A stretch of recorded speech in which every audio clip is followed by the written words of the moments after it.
सह्यागिरीच्या जखमा बघुनी तेज जणू गवल, शिवाचं तेज जणू गवल.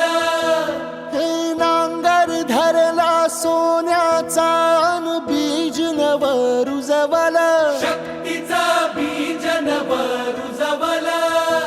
इतिहासाच्या साक्षीने ही सोनेरी सुरवात, शुभ मुहूर्ती गगन भेदी गरजतो शिव